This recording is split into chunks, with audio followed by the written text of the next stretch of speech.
సామెతల గ్రంథము 30వ అధ్యాయము 18, 19 వచనాలు మనం ధ్యానం చేసుకుంటున్నాము. ఈరోజు మనం ధ్యానం చేసుకోబోతున్న మాట నడి సముద్రమున ఓడ నడుచు జాడ అనేటువంటి మాటని మరి ఆగురు చెప్తున్నాడు. నేను గ్రహించలేనటువంటి 4 సంగతులు ఉన్నాయి. దానిలో ఇది ఒకటి. ఆయనకు అది గ్రహించలేకపోయాడంట. బండ మీద సర్పము జాడ, అంతరిక్షములో పక్షి జాడ, నడి సముద్రంలో ఈ ఓడ జాడ, ఇవి గ్రహించలేని సంగతులు అన్నట్లుగా ఆయన చెప్పాడు. మామూలుగా మనం ఆలోచిస్తే సముద్రంలో ఓడ వెళుతూ ఉన్నప్పుడు అది వెళ్ళిపోయిన తర్వాత ఇదిగో ఈ మార్గంలోనే ఓడ వెళ్ళింది అనేటువంటి ఆనవాళ్ళు అక్కడ ఏమీ కూడా లేకుండా అదంతా కూడా మామూలుగా అయిపోతుంది. వాటర్ ఎలాగనో మరి అసలు జాడే కనబడట్లేదు, ఆనవాలే లేదు, ఏమీ తెలియట్లేదు. ఇవన్నీ కూడా నాకు గ్రహించలేని సంగతులు అని ఆ జ్ఞానవంతుడు చెప్తున్నాడు. ఇవన్నీ కూడా పరిశుద్ధాత్మ దేవుడు ఆయన ప్రేరణతో అనేక మంది భక్తులను ప్రేరేపించి రాయించినటువంటి మాటలు. ఇది ఎలా ఉందో అలా యాజ్ ఇట్ ఈజ్ అర్థం కాదు, కానీ ఆత్మీయ అర్థాలు, ఆత్మీయ లోతులు, ఆత్మీయమైనటువంటి కనుదృష్టితో మనము చూస్తే పరిశుద్ధాత్మ దేవుడే రాయించాడు. కాబట్టి పరిశుద్ధాత్మ దేవుడే సేవకులకు ఏ విధంగా ఆయన బయలుపరుస్తారో ఒక్కొక్క సేవకులు ఒక్కొక్క రకంగా దీన్ని వివరించుకుంటారు. అయితే పరిశుద్ధాత్మ దేవుడు ఏది ఎలా వివరించినా ఒకే అర్థం వస్తుంది. అది అలాగా పరిశుద్ధాత్మ దేవుడు రాయించినవాడు ఆయనే కాబట్టి మనకి వివరించేవాడు కూడా ఆయనే. కాబట్టి రెండు మాటలు మనం చక్కగా మాట్లాడడానికి దేవుడు కృపనిచ్చారు. ఈరోజు నడి సముద్రంలో మరి ఏంటి ఓడ జాడ అనేటువంటి విషయం మనము ఆలోచన చేసినప్పుడు నడి సముద్రం అనగానే నాకైతే నడిపించు నా నావా పాట జ్ఞాపకం వచ్చింది. అదొక పాట, ఒక చరణం పాడుకుందామే. పాడండి.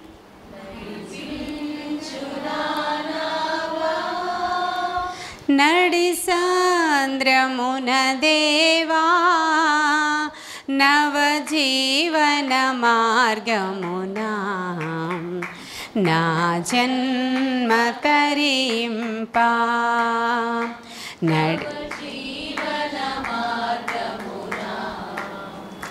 నా జన్మ తరింపా తరిపించు నావా నా జీవిత తీరమునా నాపజయ భారమునా నలిగిన నా హృదయమును నడిపించుము లోతునకు నా ఆత్మ విరబూయా నా దీక్ష ఫలింపా నా నావలు కాలిడుము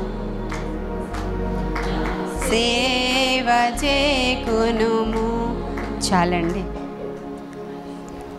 నడి సముద్రంలో మనము మామూలుగా కాళ్ళతో నడిచి వెళ్ళలేం. మనము బోట్లో వెళ్ళాలి, లేకపోతే షిప్లో వెళ్ళాలి. ఇప్పుడు ఈరోజు ఈ నడి సముద్రంలో వెళుతున్నటువంటి ఈ ఓడ షిప్లోనే, నడి సముద్రంలోనే షిప్ వెళ్ళాలి. ఆ షిప్లో ఎంతమంది అయితే ఎక్కారో వాళ్ళందరూ ఆ దరికి చేర్చబడేవారు. ఈ జాడ ఈ షిప్లో ఎక్కిన వారికి తప్ప ఆ షిప్ ఎక్కడికి వెళుతుందో ఎవరు కూడా కనిపెట్టలేరు. దాని పేరు బైబిల్లో ఏమని రాయబడి ఉందంటే రక్షణవాడ. రక్షణవాడ అనే పదం విన్నారు కదా. ఎక్కడ విన్నారు? హెబ్రీయులకి రాసిన పత్రిక 11వ అధ్యాయము 7వ వచనంలో విశ్వాసమును బట్టి నోవహు అది వరకు చూడని సంగతులను గూర్చి దేవుని చేత హెచ్చరించబడిన వాడై తన ఇంటి వారి కొరకు రక్షణవాడను సిద్ధం ఒట్టివాడ కాదు, రక్షణవాడ. నోవహు దేవుని చేత హెచ్చరింపబడ్డాడు. అది వరకు ఇలాంటి సంగతులు ఎప్పుడూ వినలేదు, చూడలేదు. అయినప్పటికీ కూడా దేవుని చేత హెచ్చరించబడిన వాడే తన ఇంటి వారి కొరకు రక్షణ వాడనైన సిద్ధపరిచాడంట. అంటే అది పూర్తిగా తన ఇంటి వారి కొరకు కట్టమని దేవుడు చెప్పారు కాబట్టి ఇంటి వారి కొరకే సిద్ధపరుస్తూ ఆ కడుతున్న 100 సంవత్సరాలు కూడా ఆయన సువార్త ప్రకటిస్తూ ఉన్నాడు. ఇదిగో జలప్రళయం రాబోతూ ఉంది, దేవుడు చెప్తున్నాడు లోబడండి. ఆ దినము వరకు వాళ్ళందరూ ఎలా ఉన్నారంట, తినుచు త్రాగుచు పెండ్లికి ఇయ్యబడచ్చు, పెండ్లి చేసుకొనొచ్చు, విందులు చేసుకొనొచ్చు, ఇష్టానుసారంగా జీవిస్తున్నటువంటి వారందరినీ కూడా నోవాహు ప్రకటిస్తూనే ఉన్నాడు. ఈ రక్షణ వాడలోనికి మీరు రావాలి అని చెప్తూ ఉన్నా ఎవ్వరు కూడా ఆ వాడలోనికి రాలేదు. ఆ రక్షణ వాడలో ఆయన కుటుంబము మాత్రమే. ఎంతమంది వెళ్ళారు ఆ రోజు? 8 మంది మాత్రమే ఆ వాడలోనికి వెళ్ళినప్పుడు జలప్రళయం వచ్చింది, మొత్తం అంతా కొట్టుకుపోయింది. ఆ వాడలో ఉన్నవారు మాత్రమే రక్షించబడ్డారు. హల్లెలూయా. ఈరోజు కూడా అంతే. రండి రక్షణ పొందండి, రండి వినండి రక్షణ పొందండి. నేను మొన్న రాజమండ్రి మీటింగ్స్కి వెళ్ళినప్పుడు మా ఇంటి నుంచే ఎదురుగా వెళుతుంది ఆటోలో ఏం చెప్తున్నారు, ఇదిగో ఈరోజు సువార్త మహాసభలు అక్కడ జరుగుతున్నాయి, రండి వినండి రక్షణ పొందండి. అప్పుడు మా తమ్ముడు అక్క ఒకసారి బయటికి రా, ఇదిగో నీదే వెళుతుంది అక్కడ అని చెప్పి. ఆ రోజు సాయంకాలం నా మీటింగే ఉంది, మా వీధిలోంచే వెళుతుంది ఆటో. ఏమని? రండి వినండి రక్షణ పొందండి. చూడండి ఎలా చెప్తున్నారో రోడ్ల మీద, రండి రండి రండి వినండి రక్షణ పొందండి అనేటువంటి ఆ మాటలు చెవుల్లో వినబడుతున్నాయి. కానీ అనేకులు రాలేదు. ఆ రోజు కూడా ఏర్పరచబడిన వాళ్ళు వచ్చారు, విన్నారు. ఆ వీధిలో వాళ్ళందరూ రాలేదు, నాకేం కనబడలేదు ఆ వీధిలో వాళ్ళు. ఆ పాస్టర్ గారి సంఘస్థులు, ఆ పాస్టర్ గారు ఏర్పాటు చేయబడిన వాళ్ళు, ఆ పాస్టర్ గారి తాలూకా వాళ్ళు అందరూ కనబడ్డారు. మా వీధిలోంచే వెళ్ళింది కదా, మరి మా వీధిలో వాళ్ళు అక్కడ కనబడలేదు నాకు. చూసారా? రక్షణ వాడలోనికి రావడానికి మనము వినుట ద్వారానే నిజంగా విశ్వాసం కలుగుతుంది. వినుట, దేవుని గూర్చినటువంటి సంగతుల ద్వారా మనకి దొరుకుతుంది. ఆ సంగతులు విన్నప్పుడు ఆ వాడలోనికి మనం పరిగెత్తుకొని రావాల్సిందే. ఇది రక్షణ వాడ, అది ఆయన ఇంటి వారి వాడ అనుకుందాం. ఈరోజు మన అందరికీ కూడా మన ఇళ్లలో, మన ప్రతి ఇంట్లో కూడా మనకు ఒక చిన్న చిన్న బోట్లు ఉండాలన్నమాట. అవునా కదా? ఎందుకంటే ఇవన్నీ దర్శనాల్లో చూసాం మనం. ప్రతి ఇంట్లో ఒక బోట్ ఉంటుంది. ఆ బోట్లో మనతో పాటు మన యేసయ్య ఉంటారు. హల్లెలూయా. ఇది నేను ఎప్పుడూ చెప్తూ ఉంటాను. మరి నా పరిచర్యలోనికి వచ్చిన కొత్తల్లో మేము ప్రార్థన చేసుకుంటూ ఉన్నప్పుడు వచ్చిన ఒక దర్శనం, సముద్రంలో బోట్లో చెప్పాను నేను ఈ విషయం. నా బోట్లో నేను, పాస్టర్ గారు, బోని ఉన్నాము. దర్శనంలో బోట్లో ఉన్నాము. ఆ బోటు వెళుతూ ఉంది సముద్రంలో. అప్పుడు యేసయ్య నాకు ఆపోజిట్గా కూర్చున్నారు.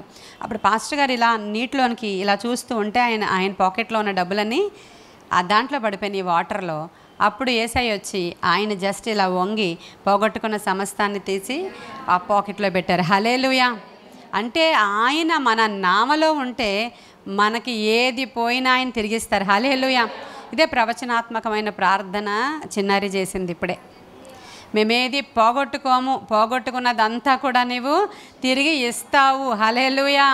ఖచ్చితం. అది మన నామలో యేసు ఉండాలి. ఆ పాట కూడా ఉంది కదమ్మా, మా నామలో యేసు ఉన్నాడు పాట. ఈ పాటలు రాసే వాళ్ళందరూ వాళ్ళు అనుభవించి రాసినటువంటి పాటలు కదా. ఈ నడిపించి నానవా పాట, నా దీక్ష ఫలించడానికి అసలు ఈ నామలో మీరు రండి ప్రభువా అనేటువంటి ఆ లిరిక్స్ ఎంత బాగుంటాయో అవి. ఆ పాటలో ఉన్న పదాలన్నీ అసలు ఎక్స్పీరియన్స్తో అనుభవించి ఆ సేవకులు రాసినటువంటి పాటలు. ఇప్పుడు ఈ నడి సముద్రంలో ఆ నావలో మనం వెళితే ప్రభు ఎక్కడ తీసుకెళ్తాడంట? అద్దరికి తీసుకెళ్తాడంట. హల్లెలూయా. అద్దరికి తీసుకెళ్తాడంట. మార్కు సువార్త ఒకసారి తెరవండి, 4వ అధ్యాయము 35వ వచనం నుంచి చూద్దాం. నేను చదువుతున్నాను. ఆ దినమే సాయంకాలం అయినప్పుడు ఆయన అద్దరికి పోవుదమని. ఎవరు చెప్పారు? యేసయ్య చెప్పారా అద్దరికి పదం? యేసయ్య చెప్తున్నారు అద్దరికి పోవుదమని వారితో చెప్పగా వారు జనులను పంపివేసి ఆయనను ఉన్నపాటున చిన్న దోణిలో తీసుకొని పోయిరి. ఆయన వెంబడి మరికొన్ని దోణిలు. ఇప్పుడు పర్సనల్ దోణులు ఇవన్నీ కూడా ఎవరి దోణి వాళ్ళది. చెప్పాను కదా నేను, మనం అందరం మన కుటుంబాలలో ఒక్కొక్కరికి ఒక్కొక్క దోణి ఉండాల్సిందే. మనమందరం ఈ దోణిల్లో యేసయ్య కూడా వెళ్ళిపోతున్నాం. ఇప్పుడు అద్దరికి రండి అని చెప్పంగానే బయలుదేరిపోయారు అందరూ.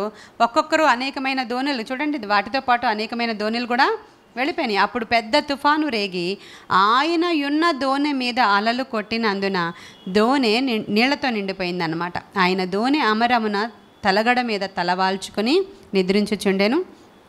వారు ఆయనను లేపి, బోధకుడా, మేము నశించిపోవచ్చున్నాము, నీకు చింతలేదా అని ఆయనతో అని. అందుకు ఆయన లేచి గాలిని గద్దించి నిశ్శబ్దమై ఊరకుండమని సముద్రముతో చెప్పగా గాలి అణగి మిక్కిలి నిమ్మళమాయను. అప్పుడు ఆయన, మీరెందుకు భయపడుచున్నారు? మీరు ఇంకనూ నమ్మిక లేకయున్నారా అని వారితో చెప్పాను. ఇక్కడ మనం చూసిన సందర్భంలో అక్కడ మీటింగ్ జరిగింది. మీటింగ్ జరిగిన తర్వాత ప్రభు అన్నారు, అద్దరికి వెళ్ళిపోదాం వచ్చేయండి అన్నారు. అవతలకి వెళ్ళిపోదాం, అద్దరికి వెళ్ళిపోదాం అన్నారు.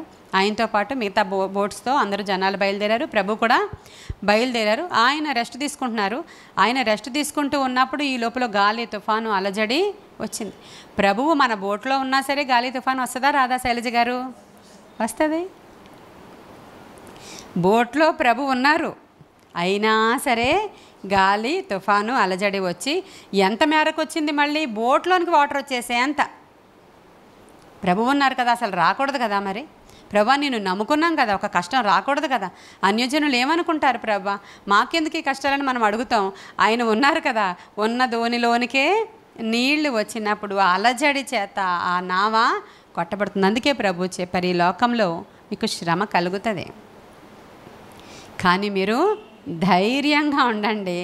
నేను కదా మీకు దరి చేర్చేవాడని, నేను కదా మిమ్మల్ని లేవనెత్తేవాడని, నేను కదా పోగొట్టుకున్న సమస్తాన్ని ఇచ్చేవాడని అనేటువంటి నమ్మదగిన దేవుని యొక్క మాటలు ఈరోజు మనం నడి సముద్రం, ఈ నడి సముద్రము అంటే లోకమండి. నడి సముద్రం దేనితో సాదృశ్యం? లోకముతో సాదృశ్యము. ఓడ సంఘానికి సాదృశ్యం. అనేక సార్లు మనకి దర్శనాల్లోనూ చూసాము, రక్షణ ఓడను చూసాం. మనం నిస్సి ఓడ చూసాం కదా దర్శనంలో.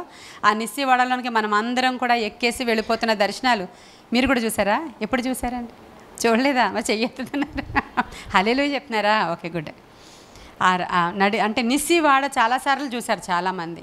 మనకి 15 సంవత్సరాల క్రితమే మన దగ్గరికి వచ్చినటువంటి రక్షించబడి క్రొత్తగా వచ్చినటువంటి వైశ్యుల కుటుంబం నుంచి ఒకరు వచ్చారు, ఒక కుటుంబం. వాళ్ళు ఆ రోజు మనకి 31st నైట్ ఒక షిప్ తయారు చేయించుకుని తీసుకొచ్చారు ఆయన. వాళ్ళకి ఏం తెలీదు, ఇంత అంతరార్థాలు, దీని మీనింగ్స్, దేవుని యొక్క సంగతులు అంత ఎక్కువేం తెలియదు. అప్పుడే రక్షించబడి వచ్చారు. కానీ ఆయన నిస్సి వాడ అని చెప్పి, నిస్సి అని చెప్పి షిప్ని తయారు చేయించి ఆ రోజు కేక్ షిప్ తీసుకొచ్చారు ఆ రోజు. అప్పుడు భలే కదా అనుకున్నాం, నాకు కూడా ఇంత లోతు తెలియదు అప్పటికి. ఆ తర్వాత దేవుడు చాలా దర్శనాల్లో షిప్ చూపించడం, మన సంఘంలో అనేక మంది ఆ షిప్లోనికి ఎక్కుతూ ఉండడం, కొంతమంది రాలేకపోవడం, పరుగులు పెట్టుకుని వెనకాల రావడం, ఈ లోపల షిప్ కదిలిపోవడం, ఇవన్నీ దర్శనాలు కూడా మనకు వచ్చాయి. కొంతమంది ఆ షిప్లో లేకపోవడం చూసి ఇదేంటి వీళ్ళు ఎందుకు ఎక్కడం లేదు అని అనుకున్నాను నేను. ఇదేంటి వాళ్ళు లేరేంటి, శాంతి వచ్చింది, శాంతి చెల్లి లేదేంటి అంటే శాంతి ముందు వెళ్ళిపోయింది. శాంతి వాళ్ళ చెల్లి ముందు వెళ్ళిపోయింది ఆ షిప్లో. అంటే వాళ్ళని ఎక్కించుకోవడానికి కూడా పర్సనల్ షిప్లు వస్తాయి అనడానికి ఒక ఎగ్జాంపుల్ ఏంటంటే, లత వాళ్ళ ఫాదర్ అంటే నాకు మామగారు, ఆయన చనిపోవాలి, ఇంకా చనిపోయేటువంటి టైం వచ్చింది, బాగా సిక్ అయి ఉన్నారు. ఈ లోపల దర్శనాల్లో ప్రభు ముందుగానే మాకు చెప్పారు. ఆయనకి ఇంట్లో వాళ్ళు ఎవరు కూడా తెలియకుండా మేము బాప్తిస్మము, జస్ట్ స్ప్రింకిల్ బాప్తిస్మం ఇచ్చాం. ఆయన ఒప్పుకున్నారు. ప్రభువుని సొంత రక్షకుడిగా అంగీకరించడానికి లతా సువార్త చెప్పింది ఆయనకి. జాయిస్ మేయర్ది టీవీలో మెసేజ్ పెట్టి ఆయన బెడ్ రిడన్ అయినప్పుడు ఆ వర్తమానాలు వినిపిస్తూ ఉండేవారు. తర్వాత బొంతు ధనరాజు గారు అని ఆయన వర్తమానం చెప్తుంటే మా మామయ్య గారు వాళ్ళ బర్త్ ప్లేస్ అమలాపురం కాబట్టి అమలాపురం ఆయన ఎవరో మాట్లాడుతున్నారని వినేవారు, లేకపోతే వినరు అనమాట. అమలాపురం స్లాంగ్లో ఆయన మాట్లాడుతూ ఉంటే ఇదేదో బాగుంది ఆయన చెప్పిన సంగతులని, ఆయన ఇదిగో నువ్వు రక్షించబడకపోతే చస్తావు, నువ్వు వెళ్ళిపోతావు తెలుసా అని అలా మాట్లాడేవాడు ఆయన. అంటే ఎవరికి ఎలా మాట్లాడాలో అలాగ దేవుడు, నేను వెళ్ళి చాలా డీసెంట్, ఇదిగోండి మీరు రక్షించబడాలంటే అంటే అక్కడ అవ్వదు, అక్కడ ఆయన అలాగే చెప్పాలి, ఆయన్నే వాడుకుంటాడు దేవుడు అక్కడ. కాబట్టి అలా మాటలు చూస్తున్నప్పుడు లత సువార్త చెప్తూ ఉన్నప్పుడు, అప్పటికే లత రక్షించబడింది, చెప్తూ ఉన్నప్పుడు అప్పుడు నేను కూడా వెళ్ళి వాక్యం చదివి వినిపించి వచ్చేస్తూ ఉండేదాన్ని. అంటే రక్షించబడ్డానికి లతయే కారణమవుతుంది, లతకే వాళ్ళ ఫాదర్ ఆత్మ చెందుతుంది. ఎందుకంటే ఆవిడే రక్షించుకున్నట్లు, తనే టీవీ పెట్టేది, తనే మోటివేట్ చేసేది, తనే సువార్త ప్రకటిస్తూ ఉండేది. నేను వెళ్ళి ఒక పాస్టర్గా చేయాల్సింది చేశాను, ఒక కోడలనైనా కూడా నేను పాస్టర్గా చేయాల్సింది నేను వెళ్ళి. అయితే మీరు ప్రభువుని సొంత రక్షకుడి కింద అంగీకరిస్తే నిత్యరాజ్యం చేరుకుంటారు, కాబట్టి మీకు ఇష్టమైతే మీ పాపాలను ఒప్పుకుంటే నేను మీకు ఇక్కడే స్ప్రింకిల్ బాప్తిస్మం ఇస్తానంటే ఆయన ఇవ్వమని ఒప్పుకున్నారు. అప్పుడు ఆయనకి నేను స్ప్రింకిల్ బాప్తిస్మం ఇచ్చాను. ఇచ్చినప్పుడు అంటే బెడ్ మీద ఉన్నారు కాబట్టి నీటిని చిలకరించి ఇచ్చేటువంటి బాప్తిస్మం ఆయనకి దేవుడికి మాత్రమే తెలుసు. ఇంటి వారందరూ అన్యులు, కేవలం తనొక్కరితే రక్షించబడింది. ఆ తర్వాత మరి అది సీక్రెట్గానే చేయాల్సిన అవసరత, అది ఆయన ఆత్మకి దేవుని ఆత్మకి సంబంధించిన విషయం. తర్వాత ఆయన చనిపోయినప్పుడు హిందూ పద్ధతి ప్రకారమే బరియలు చేశారు, కానీ ఆయన ఆత్మ అక్కడ రక్షించబడింది. అయితే ఆ రోజు లతకి ముందు రోజు ఒక దర్శనాన్ని దేవుడు చూపిస్తున్నారు. అది తూనీగలాగా ఉందంట ఒకటి. ఆ తూనీగ లాంటిది వచ్చి ఆ సముద్రంలో చూడండి, దాన్ని డైవింగ్ అంటారో ఏమంటారో చేస్తారు, ఇలాగ వెళతారు కదా, అలలు వచ్చినప్పుడు ఇలాగ వస్తుంది కదా పైటికి, అదే యాడ్ అని చెప్పలేను కదా ఇప్పుడు నేను. కాబట్టి అలని ఇలా పైకి వచ్చి ఇలా వెళుతూ ఉంటారు కదా, సర్ఫింగ్ అంటారు. అదే ఓల్డ్ స్పైస్ యాడ్ అంటుంది లత, నిజమే అదే. అలా తూనీగొచ్చి అదొక బోట్ లాంటిది అనమాట. దాంట్లోనికి ఈయనని ఎక్కించుకొని అది తీసుకుని వెళ్ళిపోయిన దర్శనం వచ్చింది. హల్లెలూయా. అది ఆ దర్శనం వచ్చిన తర్వాత ఆ రాత్రి ఆయన చనిపోయారు. ఆయన నిత్యత్వంలో చేరుకున్నారనేటువంటి విషయాన్ని దేవుడు నాకు కొన్ని సంగతుల ద్వారా నాకు బయలుపరిచారు. సరే, ఈ ఆత్మను మేము రక్షించగలిగాము అనేటువంటి తృప్తి వచ్చింది. అంటే పర్సనల్ బోట్ అది. ఇప్పుడు ఈ పెద్ద షిప్ వచ్చింది, పెద్ద షిప్లో అందరూ ఎక్కుతున్నారు. అప్పటికి శాంతి వాళ్ళ చెల్లి బ్రతికే ఉంది, కానీ ఆ షిప్ ఎక్కట్లేదు అని దర్శనం వచ్చింది. ఇదేంటి మరి ఇద్దరు ఎక్కాలి కదా అంటే, మీరందరూ వస్తున్నారు, మీరందరూ ఎక్కుతున్నారు, ఆ అమ్మాయి లేదేంటి అనుకుంటున్నాం. ముందొచ్చి ఆ బోట్లో వెళ్ళిపోయింది అనమాట. మనకు తెలియదు, ఎందుకంటే ఆమె దేవుని దగ్గరికి చేరుకుంది కాబట్టి. ఈ బోట్లో లేదని చెప్పాను నేను వాళ్ళకి. అయ్యో మన బోట్లో ఎక్కట్లేదు, తను శాంతియే ఎక్కుతుంది అని ఆ రోజు ఎక్కిన వాళ్ళందరి లిస్టులో కూడా విజయకృప అంటే ఆ దర్శనాన్ని చూసి చెప్పినప్పుడు మేము అంటే కొంచెం తడుముకున్నాం, ఎవరు ఎక్కుతున్నారు ఎవరు ఎక్కలేదని. లాస్ట్ మినిట్లో విజయకృప అంటే వాళ్ళ అబ్బాయి పరిగెత్తి వస్తున్నాడు, కానీ మా బోని తిడుతున్నాడు అంట ఆయన్ని. నీకు ఎన్ని అవకాశాలు ఇచ్చారు దేవుడు, నీకు ఎంత అవకాశం ఇచ్చారు, అయినా ఇప్పటికైనా నీకు సమయం ఉంది, వస్తావా అని బోని తిడుతున్నాడంట ఆయన్ని. ఇది దర్శనం. ఆ షిప్ కెప్టెన్ బోని అంట. అలా అంటే ఆ రోజు వచ్చినటువంటి దర్శనం అండి అది. అలా అనమాట. ఎందుకంటే ఆ కెప్టెనే డోర్ మూసేస్తాడంట, అందుకని ఇంక లాస్ట్లో తను వచ్చి ఇంటి వారిని ఎక్కిస్తున్నాడంట, కానీ తను ఎక్కట్లేదంట. అప్పుడు ఈ మన బోని హెచ్చరిక చేస్తున్నట్లుగా వచ్చినటువంటి ఆ దర్శనం. అంటే నేను ఇప్పుడు చెప్తున్నాను ఏంటంటే, సముద్రము లోకానికి సాదృశ్యమైతే ఆ షిప్ మన సంఘానికి సాదృశ్యంగా ఉంది. ఇంకా మనకి బెస్ట్ ఎవిడెన్స్ హెబ్రీయులకు రాసిన పత్రిక 11లో రక్షణ వాడ అని చెప్పేశాడు కదా. రక్షణ వాడ అంటే సంఘములోనికి ఎవరైతే చేర్చబడతారో, యేసుక్రీస్తు ప్రభువారిని సొంత రక్షకుడిగా అంగీకరించి ఆయనలో బాప్తిస్మం తీసుకొని ఒక సంఘములోనికి వచ్చినప్పుడు అక్కడ రక్షణ వాడ ఉంటుంది. ఆ వాడలోనికి వాళ్ళందరూ కూడా ఎక్కుతారు. మరి మిగిలిపోయిన వాళ్ళు విడిచిపెట్టబడతారు. మరి నోవహు టైంలో జరిగింది అదే కదా. ఈ విషయాన్ని యేసుక్రీస్తు ప్రభువారు మత్తయి సువార్త 24వ అధ్యాయం 37వ వచనంలో చూడండి. నోవహు దినములు ఎలా ఉన్నాయో ఇప్పుడు నేను నోవహు గురించి చెప్తున్నా. ఇది ఎప్పుడో పాత నిబంధనలో నోవహు గురించి మీరు చెప్తున్నారు, నోవహు తయారు చేసిన షిప్ గురించి మీరు చెప్తున్నారు. అది అక్కడ జలప్రళయం రావాల్సి ఉంది, ప్రజలు అక్కడ నశించి పోవలసి ఉంది. కాబట్టి నోవహు షిప్ కట్టుకున్నాడు, కాబట్టి కుటుంబం వారందరూ షిప్లో ఎక్కారు. ఇది ఆది కాండంలో పాత నిబంధనలో ఉన్నది పాస్టర్ అమ్మగారు అని మీరు అంటారేమోనని ఇది మీకు చూపిస్తున్నాను. ఇప్పుడు ప్రభు ఏమని చెప్తున్నాడంటే, నోవహు కాలంలో ఉన్నట్టే ఇప్పుడు కూడా ఉంటుంది. మనుష్య కుమారుడు ఎప్పుడైతే రావాలి అనే రాకడ దినాలు ఉన్నాయో చాలా క్లియర్గా ఉందా లేదా అక్కడ. నోవహు దినాలలో ఉన్నట్టే ఇప్పుడు పిలుస్తున్నాం, రండి వినండి రక్షణ పొందండి. మందిరానికి రండమ్మా, చర్చికి రండమ్మా, ఇంట్లో మిగిలిపోకండమ్మా. కరోనా వచ్చిన తర్వాత అందరూ చర్చిలకు వెళ్ళడం మానేశారంట, అలా చేయకూడదమ్మా. రక్షణ వాడలోనికి మీరు రావాలి. నోవహు దినాలలో ఎలా అయితే జల ప్రళయం వచ్చినప్పుడు ఆ రక్షణ వాడలో ఉన్నవారు మాత్రమే రక్షించబడ్డారో, రాకడ సమయంలో మనుష్య కుమారుని రాకడ టైంలో కూడా సేమ్ జరుగుతుంది. షిప్లో లేని వాళ్ళందరూ విడిచిపెట్టబడతారు. చాలా క్లియర్ అక్కడ. షిప్లో లేని వాళ్ళందరూ అక్కడ విడిచిపెట్టబడతారు. సంఘములోనికి చేర్చబడి ఆయన నామము పేరట ఆయన్ని ఒప్పుకొని ఆయన్ని అంగీకరించి ఉన్నవారు మాత్రమే అక్కడ రక్షించబడతారు అనేది నోవహు వాడ మనకి నేర్పుతున్నటువంటి సత్యం. అప్పటి వరకు కూడా వాళ్ళందరూ ఎంత చెప్తున్నా అక్కడ రాసే ఉంది, తింటున్నారు, త్రాగుచున్నారు, వాళ్ళు ఇంకా అన్నీ చేసుకున్నారు. ఇప్పుడు ఇక్కడ కూడా అందరినీ కొట్టుకొని పోవు వరకు వాళ్ళు ఎరుగకపోయేరి. అది వచ్చేసింది జలప్రళయం, కరోనా వచ్చేసింది, అందరినీ తీసుకుని పోయే వరకు వాళ్ళకి అర్థం కాల రక్షణ విలువ ఎంత గొప్పది. అర్థమైందా వాళ్ళకి? సడన్గా వచ్చింది, రాత్రికి రాత్రే మనకేమైంది, ఎక్కడ వాళ్ళు అక్కడే గప్చిప్ అన్నారు, డోంట్ మూవ్ అన్నారు. వీడు ఉద్యోగం కోసం ఆ ఊరిలో ఉన్నాడు, పిల్లోడు కాలేజీకి వెళ్ళాడు, వేరే ఊరు వెళ్ళాడు సర్టిఫికెట్స్ తెచ్చుకుందామని, వాడు అక్కడే ఉండిపోయాడు. ఈ తల్లి బండేసుకుని ఆ ఊరంతా డ్రైవ్ చేసుకుని వెళ్ళింది, పర్మిషన్ అడుగుతూ వెళ్ళింది ఆఫీసర్స్ని, ఎవరు ఎక్కడ వాళ్ళు అక్కడే ఉండాలి. భార్య సిక్నెస్ అంట, మందులు తేడానికి భర్త వెళ్ళాడు, అక్కడే ఉండిపోయాడు. భార్య ఇక్కడ చనిపోయింది ఇంట్లో. చుట్టుపక్కల వాళ్ళు కూడా ఎవ్వరు బాడీ దగ్గరికి వెళ్ళడానికి కూడా వీల్లేదు. ఎక్కడ ఇంకా అలా ఉంటుందమ్మా జలప్రళయం, అలా ఉంటుందమ్మా మనుష్య కుమారుని యొక్క రాకడని చెప్పడానికి. ఆయన రాకడ ముందు తెగుళ్ళు నడుస్తాయి అని చెప్పడానికి కరోనా పంపించాడు దేవుడు. ఎంత క్లియర్ అర్థమవుతుంది కదా. ఇంతకంటే క్లియర్గా చెప్పాలా? ఆయన రాకడ ముందు కొన్ని రకాల తెగుళ్ళు నడుస్తాయి. ఆ తెగులు ఎలా ఉంటుందో చూపించి ఇలా ఉంటుందని చెప్పాడు ఆయన. ఎక్కడిదక్కడ రాత్రికి రాత్రే ఏం చేయగలుగుతాం మనం? సిద్ధపడిన కన్యకల వలె మనము ఉండాలి.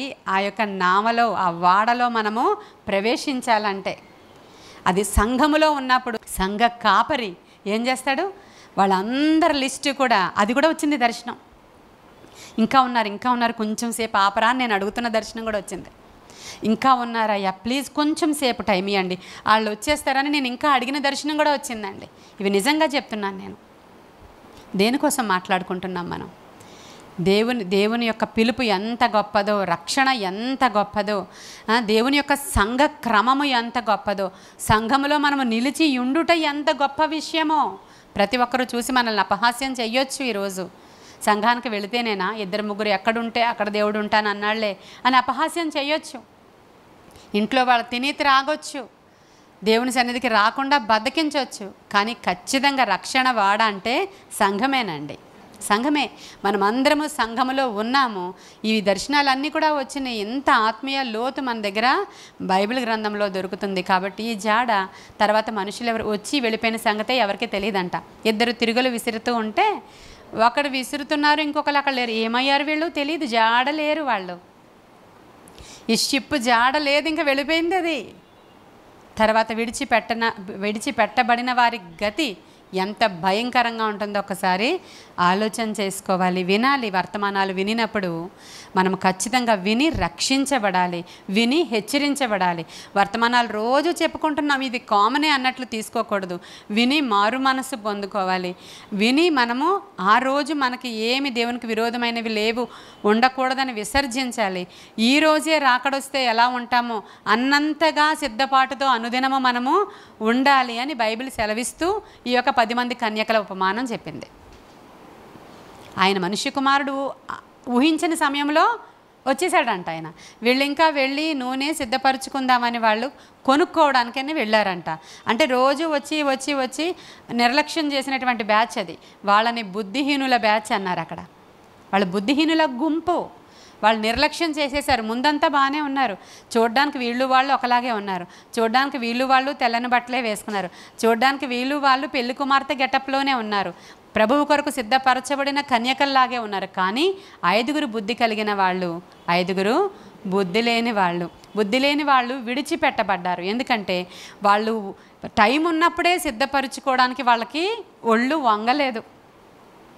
టైం ఉన్నప్పుడే సిద్ధపరచుకోవడానికి వాళ్ళు చెవులు ఇవ్వలేదు. టైం ఉన్నప్పుడే సిద్ధపరచుకొని ఉండుంటే బుద్ధి కలిగిన కన్యకలలాగా పెండ్లి కుమారుడు వచ్చాడు, ద్వారాలు తెరచబడ్డాయి, వీరు వెళ్ళిపోయారు. తర్వాత ద్వారాలు నోవహు వాడలోనికి వెళ్ళినప్పుడంట వాళ్ళందరూ వచ్చి ఇంకా జలప్రళయం నిజమే వస్తుంది, తలుపులు తెరవండి అని ఎంత కొట్టినా ఆ యొక్క షిప్ కెప్టెన్ చేతిలో అది లేదు, అసలైన నావికుడు చేతిలో ఉంది. హల్లెలూయా. ఈ లోకంలో ఉన్నటువంటి ఆ యొక్క నడిపించేటువంటి వాని చేతిలో లేదు, కానీ మన అందరినీ నడిపించే నావికుని చేతిలోనే ఆ యొక్క డోర్ తాళాలు ఉన్నాయంట. ఆయన క్లోజ్ చేసేసాడు. ఇంకా వీళ్ళందరూ కూడా అరిచి ఎవ్వరు కూడా లేకుండా అందరూ కొట్టుకుపోయే వరకు, పోనీ ఒకటి కొట్టుకుపోతే బుద్ధి వచ్చే మనుషులు కాదు వీళ్ళు. అలా బుద్ధి వచ్చేటట్లయితే కరోనాలోనే వచ్చినాం. వాళ్ళందరూ కొట్టుకుపోతున్నారు మనకు అనులేదుట. అనేక పాస్టర్స్ వెళ్ళిపోయారు. సెకండ్ వేవ్ వచ్చింది. ఫస్ట్ వేవ్ కొన్నంత భయం లేదు ఈ మనుషులకి. పోతామా పోనీయండి అంటున్నారు. థర్డ్ వేవ్ వస్తుందంటే వస్తే రానియండి. ఏ షాపింగ్ మాల్కి వెళ్ళడం మేము ఆపం, ఏ రెస్టారెంట్స్కి వెళ్ళడం మేము ఆపం, మేము ఆగము. క్లబ్బులకి వెళ్ళడం, పబ్బులకి వెళ్ళడం, మేము ఇలాగే ఉంటాము, ఇలాగే చెడిపోతాము, ఇలాగే తలుపులు వేసుకుని పాపాలు చేస్తాము అనుకుంటున్నారు వాళ్ళు. ఎందుకని భయం పోయింది, వాళ్ళకి భయం లేదు. ఇక్కడ కూడా అంతే, అందరినీ కొట్టుకుపోయే వరకు కూడా వాళ్ళు భయపడలేదంట. ఆ జలప్రళయం వచ్చి అందరినీ కొట్టుకొని పోయింది. అంతే, అక్కడ అంతం వచ్చేసింది. ఎలాగనో మనుష్య కుమారుని యొక్క రాకడ దినములు ఇలాగే ఉంటాయి. కాబట్టి మనం అనుదినము మన భక్తి జీవితాన్ని కాపాడుకుంటూ సంఘములో స్థిరముగాను, సహవాసంలో నమ్మకంగాను, అంతము వరకు నమ్మకంగాను, అనుదినము దేవునికి సమీపస్తులుగాను, మనం ఉండే కృప దేవుడు మనకి ఇవ్వాలని, ఇంకా అందరూ కూడా రక్షించబడాలని, ఇంకా సువార్త బాగా ప్రకటించబడాలని, వారి చెవులు తెరవబడాలని, అందరూ రక్షణ వాడలోనికి రావాలని కోరుకుందాం. ఈ కొన్ని మాటలు దేవుడు మన వెనికిడిలో దీవించునుగాక. ఆమేన్. ప్రార్థన చేసుకుందాం. మహాపరిశుద్ధుడవైన తండ్రి, మహోన్నతుడవైన దేవా, నీకు వందనాలు. దేవా, మేమున్న నామలో కూడా అయా నీరు వచ్చినా, మీరే ఉన్నా, ఆ నామ అలజడి చేత కొట్టబడుచున్న గాలి తుఫాన్ను గద్దించే దేవుడు మాతో ఉన్నాడు ప్రభువా. ఆయన ఒక్క మాట మాట్లాడితే చాలయ్యా, మేము బ్రతుకుతాం ప్రభా. ఎందరైతే ఇలాగ అలజడిలో ఉన్నారో, వారి నావ కొట్టుకుంటుందో, వారి నావలోనికి నీరు చేరిపోయి భయపడిపోతున్నారో వారు, ఈరోజు అటువంటి వారందరి విషయంలో నేను వారితో మాట్లాడుతున్నాను. నజరుడైన యేసు నామంలో అటువంటి శోధన ఎదుర్కొంటున్న ప్రతి బిడ్డ విడుదల పొందుకొనుగాక. ఆ తుఫాన్ ఇప్పుడే ఆపబడునుగాక. ఆ గాలి ఇప్పుడే అణపబడునుగాక. విశ్వాసముతో మేము ప్రార్థిస్తే నాయన ప్రకృతి లోబడుతుందని చెప్పావు కదా ప్రభా. యేసు నామములో అలజడి ఆగిపోవునుగాక. ఆ బిడ్డలు తెప్పరిల్లుదురుగాక. ఆ బిడ్డలు మరలా నాయన దేవుని యొక్క సహవాసంలో ముందుకు కొనసాగుదురుగాక. ప్రతి భయం నుంచి విడిపించండి అయ్యా. ప్రతి విధమైనటువంటి నాయన అయా దిగులు నుంచి, చింతల నుంచి విడిపించండి. వారి నామలో ఖచ్చితంగా యేసు ఉంటే వారు విడిపించబడతారు ప్రభువా. గట్టిగా ప్రభువుని పట్టుకునే భాగ్యము వారికి దయచేయమని నాయనా నీ కృపగల హస్తానికి మరొకసారి మా సంఘాన్ని కూడా అప్పగిస్తున్నాను. మా సంఘములో ఉన్న బిడ్డలందరూ ఈ రక్షణ వాడలో ఉన్నట్టే, ఏ సంఘానికి చెందిన వారు ఎక్కడ ఉన్నారో వారందరూ రక్షణ వాడలో ఉన్నట్టే ప్రభువ వారిని దీవించండి. నమ్మకంగా ఉండడానికి సహాయం చేయండి. మనుష్య కుమారుడు రాకడ దినాలు వస్తున్నాయి ప్రభువ, మేము సిద్ధపడడానికి సహాయం చేయండి ప్రభ. నిర్లక్ష్యాన్ని కొట్టివేయండి ప్రభువ. నాయన సమస్యలు వచ్చాయని భక్తిహీనులు అయిపోకుండా కాపాడండి. ప్రతి విధమైన భక్తిహీనత యేసునామములో కాల్చివేయబడునుగాక. అయ్యా రక్షణ సువార్త ఎక్కడెక్కడ వినబడుతుందో అక్కడక్కడ నా తండ్రి వారి చెవులు తెరవబడాలి, వారు రక్షించబడాలి, వారు వాడలోనికి రావాలి. ఆత్మకార్యాలు జరిగించమని ఈ మాటలతో నాయన మమ్మల్ని తృప్తిపరిచినందుకు వందనాలు, మమ్మల్ని దీవించినందుకు వందనాలు.